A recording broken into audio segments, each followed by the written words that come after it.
আপনি যে চীনাবাদাম খান তা আপনার শরীরের জন্য কতটা উপকারী? হয়তো আপনি ভাবছেন এটা তো সাধারণ একটা স্ন্যাক্স, কিন্তু সত্যিটা হলো আপনার হাতের এক মুঠো চীনাবাদাম নিঃশব্দে আপনার শরীরে এমন কিছু ম্যাজিক করতে পারে যা জানলে আপনি আজ থেকেই এটি প্রতিদিন খাওয়া শুরু করবেন। একে অনেকেই গরিবের কাঠবাদাম বলে থাকেন, কারণ দামে সস্তা হলেও পুষ্টিগুণে এটি কোনো দামি বাদামের চেয়ে কম নয়। কিন্তু ভুল নিয়মে খেলে উপকারের বদলে ক্ষতিও হতে পারে। আজকের এই 5 মিনিটের ভিডিওতে আমরা জানব চীনাবাদাম খাওয়ার সঠিক সময়, পরিমাণ এবং এর চমকে দেওয়া উপকারিতা সম্পর্কে। ভিডিওটি শেষ পর্যন্ত দেখুন, কারণ ভিডিওর মাঝে একটি দারুণ কার্যকরী হেলথ টিপস শেয়ার করব। প্রথমেই আসি হার্টের কথায়। আজকাল তরুণ থেকে বয়স্ক সবার মধ্যেই কোলেস্টেরলের সমস্যা দেখা যাচ্ছে। চীনাবাদামের সবচেয়ে বড় গুণ হলো এতে কোনো খারাপ কোলেস্টেরল বা এলডিএল থাকে না, বরং এটি আমাদের শরীরে ভালো কোলেস্টেরল বা এইচডিএল বাড়াতে সাহায্য করে।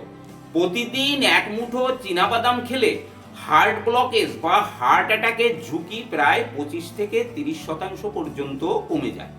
এবার আসি ডায়াবেটিসের কথায়। সুগারের রোগীদের জন্য চীনাবাদাম এক মহৌষধের মতো কাজ করে। এর গ্লাইসেমিক ইন্ডেক্স অত্যন্ত কম, মাত্র 14। অর্থাৎ এটি খাওয়ার পর রক্তে শর্করার মাত্রা হঠাৎ করে বেড়ে যায় না। সকালের খাবারে কয়েকটা চীনাবাদাম রাখলে সারাদিন আপনার এনার্জি লেভেল ভালো থাকবে এবং বারবার মিষ্টি খাওয়ার প্রবণতা কমে যাবে। আপনি কি জানেন ডিমে যে পরিমাণ প্রোটিন থাকে, চীনাবাদামে তার চেয়ে প্রায় দ্বিগুণ প্রোটিন থাকে? হ্যাঁ, মাত্র 100 গ্রাম চীনাবাদামে প্রায় 26 গ্রাম উন্নত মানের প্রোটিন পাওয়া যায়। যারা নিরামিষ খান বা ব্যায়াম করেন তাদের পেশি গঠনে এটি সবচেয়ে সস্তা ও সেরা প্রাকৃতিক প্রোটিন সাপ্লিমেন্ট। শুধু প্রোটিন নয়, এতে রয়েছে প্রচুর ক্যালসিয়াম, আয়রন এবং ভিটামিন ই। নিয়মিত চীনাবাদাম খেলে হাড় মজবুত হয়, অ্যানিমিয়া ও রক্তাল্পতা দূর হয় এবং ত্বক থাকে উজ্জ্বল ও মসৃণ। শীতে দামি দামি ক্রিমের পেছনে না ছুটে প্রতিদিন চীনাবাদাম খেয়ে দেখুন, ত্বকের পার্থক্য আপনি নিজেই বুঝতে পারবেন। এছাড়া এতে থাকা ফলিক অ্যাসিড গর্ভবতী মায়েদের জন্য ভীষণ উপকারী। এবার সবচেয়ে গুরুত্বপূর্ণ প্রশ্ন, কতটা খাবেন এবং কিভাবে খাবেন? যেহেতু চীনাবাদামে প্রাকৃতিক ফ্যাট থাকে, তাই ইচ্ছে মতো অতিরিক্ত খেলে কিন্তু ওজন বাড়তে পারে। একজন সুস্থ মানুষের জন্য প্রতিদিন 40 থেকে 50 গ্রাম অর্থাৎ মাত্র এক মুঠো চীনাবাদামই যথেষ্ট। সবচেয়ে ভালো হয় যদি আপনি কাঁচা চীনাবাদাম কিনে বাড়িতে শুকনো কড়াইতে হালকা ভেজে নেন। চাইলে সারা রাত জলে ভিজিয়ে রেখে সকালেও খেতে পারেন, এতে হজম খুব ভালো হয়।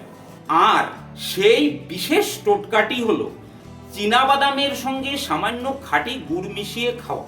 গুড়ের আয়রন এবং বাদামের প্রোটিন মিলে শরীরে দ্রুত হিমোগ্লোবিন বাড়ায় এবং দারুণ এনার্জি দেয়। শীতে গুড় বাদামের চিক্কি বা লাড্ডু খেলে সারা দিনের ক্লান্তি নিমেষেই দূর হয়ে যায়। তবে কিছু সতর্কতা মানা অত্যন্ত জরুরি। প্রথমত, বাজার থেকে কেনা অতিরিক্ত নুন বা মশলা মাখানো ভাজা বাদাম এড়িয়ে চলুন, কারণ অতিরিক্ত নুন আপনার ব্লাড প্রেশার বাড়িয়ে দিতে পারে। দ্বিতীয়ত, চীনাবাদাম খাওয়ার সঙ্গে সঙ্গেই ভুলেও জল খাবেন না। অন্তত 15-20 মিনিট পর জল খাবেন, না হলে গলায় খুসখুসে কাশি বা অস্বস্তি হতে পারে। আর হ্যাঁ, অনেকের চীনাবাদামে অ্যালার্জি থাকে, তারা অবশ্যই এটি খাওয়া থেকে বিরত থাকবেন বা নতুন করে খেতে চাইলে ডাক্তারের পরামর্শ নেবেন। তাহলে আর দেরি কেন? আজ থেকেই আপনার রোজকার ডায়েটে এই সুপার ফুডটিকে জায়গা করে দিন। আপনি চীনাবাদাম খাচ্ছেন, কিন্তু আপনি দেখতে পাচ্ছেন যে আপনি যতটা উপকার আশা করেছিলেন ততটা হচ্ছে না। তখন আমার এই পরামর্শটা আপনি কাজে লাগান, আপনার খুব উপকার হবে। সবচেয়ে প্রয়োজনীয় এই কথাটি না বললেই নয়, আমার 46 বছরের ডাক্তারি জীবনের অভিজ্ঞতায় বলছি, আপনি একজন ভালো হোমিওপ্যাথিক ডাক্তারবাবুকে দেখান। যে কোনো হোমিওপ্যাথিক সরকারি মেডিকেল কলেজে বা আপনার কোনো পার্সোনাল ডাক্তারবাবুকে দেখান। মেডিকেল কলেজগুলোতে ভালো ভালো ডাক্তারবাবুরা বসেন, যেমন সল্টলেক সেক্টর 2-তে NIH আছে, ন্যাশনাল ইনস্টিটিউট অফ হোমিওপ্যাথি। এটা সেন্ট্রাল গভর্নমেন্টের একটি সংস্থা। এছাড়াও সমস্ত হোমিওপ্যাথিক সরকারি মেডিকেল কলেজগুলোই ভালো, আপনি যেখানে খুশি দেখান। এতে আপনার কি সুবিধা হবে এবার বলি। আপনার শরীরে যে অসুখগুলো আছে সেগুলো যদি সারিয়ে ফেলা যায় বা উনি আপনার সাইন সিমটম অনুযায়ী ওষুধ দিলে সেইগুলো যদি সেরে যায়, তাহলে তখন আপনি এই চীনাবাদাম বা যে কোনো ড্রাই ফ্রুটস বা আপনি অন্যান্য যে কোনো খাবার খাবেন, সেই খাবারগুলোই আপনার শরীরে কাজে লাগবে। এখন আপনি যে চীনাবাদামগুলো খাচ্ছেন, আপনার এই অসুখ বিসুখগুলো সেই চীনাবাদামের উপকারিতায় বাধা দিচ্ছে, তাই আপনি ঠিকমতো উপকার পাচ্ছেন না। আমার অভিজ্ঞতায় আমি আপনাকে এই কথাটুকুই বলতে পারি। এইবার সম্পূর্ণ ডিসিশন নেওয়ার মালিক তো আপনি।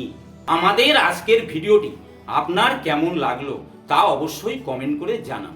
আপনি কোন জায়গা থেকে আমাদের ভিডিওটা দেখছেন তা লিখতে ভুলবেন না। তথ্যগুলো উপকারী মনে হলে ভিডিওতে একটি লাইক করুন এবং আপনার পরিবার ও বন্ধুদের সঙ্গে শেয়ার করে তাদেরকেও সচেতন করুন। স্বাস্থ্য বিষয়ক এমন আরও অনেক ভিডিও পেতে আমাদের চ্যানেলটি সাবস্ক্রাইব করে বেল আইকনটি ক্লিক করে রাখুন। ভালো থাকবেন, সুস্থ থাকবেন।